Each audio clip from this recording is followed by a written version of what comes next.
सोमवार बसून राज्यातील सर्व शाळांची घंटा वाजणार असल्यानं उन्हाळी सुट्टीचा शेवटचा रविवार आणि अधिक मासाचा शेवटच्या रविवारचा मुहूर्त साधण्यासाठी राज्यभरातील पर्यटकांनी आणि भाविकांनी आज ज्योतिबा डोंगरावर गर्दी केली।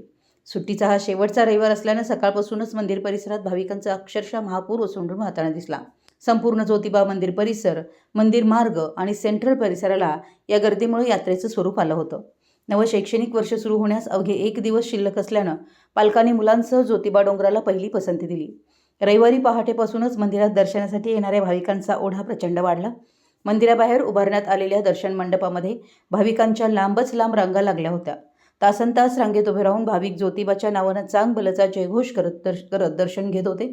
शनिवारी आणि रविवार अशा सलग सुट्ट्यांमुळे ज्योतिबा डोंगरावरील सर्व यात्री निवास, हॉटेल्स आणि धर्मशाळा आधीच हाऊसफुल झाल्या होत्या।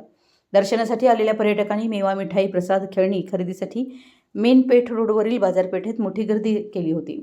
सुट्ट्यांच्या या शेवटच्या टप्प्यात व्यापारी वर्गातही समाधानाचं वातावरण पाहायला मिळत होतं। उन्हाचा चटका जाणवत असतानाही भाविकांचा उत्साह कायम होता। पोलीस प्रशासनाकडून मंदिर परिसरात अतिरिक्त सुरक्षा रक्षक आणि पोलीस बंदोबस्त तैनात करण्यात आला होता। मराठी एस न्यूजसाठी ज्योतिबाहून दत्तात्रय धडे।